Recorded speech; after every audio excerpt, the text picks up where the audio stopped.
دوستو اگر آپ قرلس عثمان ڈرامہ سیریز دیکھتے ہوں گے تو آپ نے سیزن 4 میں عثمان بے کے نئے دشمن وکنگز کو ضرور دیکھا ہوگا جن کے لیڈر کا نام اولوف ہے۔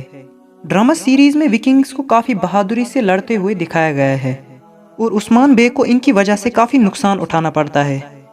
دوستو یہاں سوال بنتا ہے کہ آخر یہ وکنگز تھے کون اور کیا واقعی انہوں نے عثمان بے کے ساتھ جنگ کی تھی؟ کیا واقعی سلطنت عثمانیہ کے دشمنوں میں وکنگز بھی شامل تھے؟ سبھی کچھ جانیں گے اسی ویڈیو میں، بس آپ انت تک بنے رہیے۔ دوستو وکنگز ایک سکینڈینیوین لفظ ہے جس کا مطلب ہے پائریٹس یعنی سمندری لٹیرے۔ جیسا نام ویسا کام، وکنگز اصل میں سمندری لٹیرے ہی تھے جو سکینڈینیویا یعنی آج کے ڈنمارک، سویڈن اور ناروے کے شہری تھے۔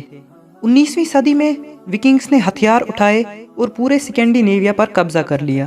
اصل میں یہ وکنگز زمیندار تھے لیکن اوور پاپولیشن کی وجہ سے انہیں سمندری قافلوں کو لوٹنا پڑا۔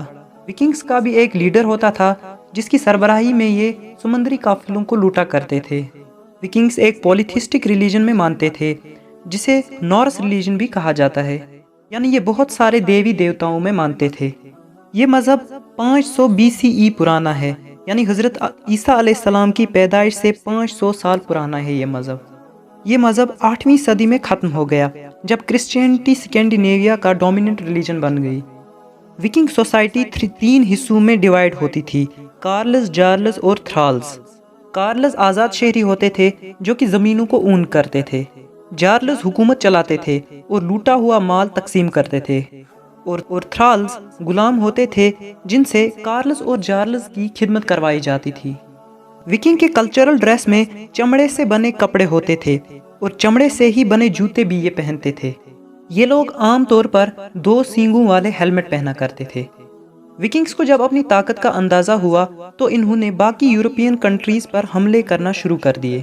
سکینڈینیویا، انگلینڈ، فرانس اور آئرلینڈ پر تو انہوں نے قبضہ بھی کر لیا تھا اور باقی بچے یورپ پر بھی انہوں نے حملے جاری رکھے لیکن کبھی کامیاب نہ ہو پائے۔ قسطنطنیہ یعنی استنبول جو کہ اس وقت رومن امپائر کا حصہ تھا، اس پر بھی وکنگز نے بہت سارے حملے کیے لیکن کبھی کامیاب نہ ہو پائے۔ دوستو 10ویں صدی تک تو وکنگز ہی یورپ کی سپر پاور مانے جاتے تھے، لیکن 11ویں صدی میں وکنگز کا ڈاؤن فال شروع ہو گیا۔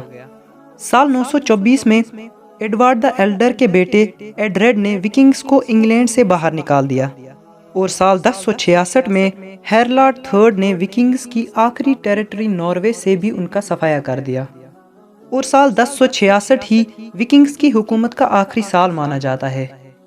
دوستو وکنگز کا اس دنیا سے خاتمہ تو ہو گیا لیکن ان کی تہذیب کی کچھ چیزیں آج بھی ہمیں دیکھنے کو ملتی ہیں، جیسے کہ انگلش ڈیز تھرسڈے اور فرائیڈے کے نام وکنگز کے گاڈ تھور اور فرگ کے نام پر رکھے گئے ہیں۔ تھور سے تھرسڈے اور فرگ سے فرائیڈے۔ قرلس عثمان میں بھی وکنگ گرل کا نام اسی گاڈ فرگ پر رکھا گیا ہے۔ اب بات کرتے ہیں کہ کیا واقعی عثمان بے کا سامنا وکنگ سے ہوا تھا یا پھر یہ صرف ایک سکرپٹ کی ڈیمانڈ تھی؟ دوستو جیسا کہ میں نے پہلے ہی آپ سے کہا کہ وکنگز کی حکومت 1066 میں ہی ختم ہو چکی تھی اور عثمان بے کی پیدائش ہی 1254 میں ہوئی ہے، تو اس بات سے صاف ظاہر ہوتا ہے کہ وکنگز کا امپائر عثمان بے سے پہلے ہی ختم ہو چکا تھا۔ لیکن دوستو وکنگز کا صرف امپائر ختم ہوا تھا، وکنگز ختم نہیں ہوئے تھے۔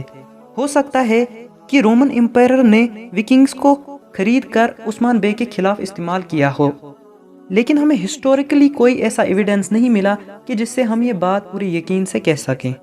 قرلس عثمان کے پروڈیوسر محمد بوزداق نے بھی ابھی اس بارے میں کچھ نہیں کہا ہے۔ دوستو یہ تھی وکنگز کی پوری معلومات جو ہم نے آپ تک پہنچائی۔ ویڈیو آپ کو کیسی لگی کامنٹ سیکشن میں ضرور بتائیے گا۔ چینل کو سبسکرائب کر لیجئے اور بیل آئیکن کو پریس کر لیجئے تاکہ میں ایسی ہی نالجبل اور انفارمیٹیو ویڈیوز آپ کے لیے لاتا رہوں۔ پوری ویڈیو دیکھنے کے لیے آپ کا بہت بہت دھنیہ واد۔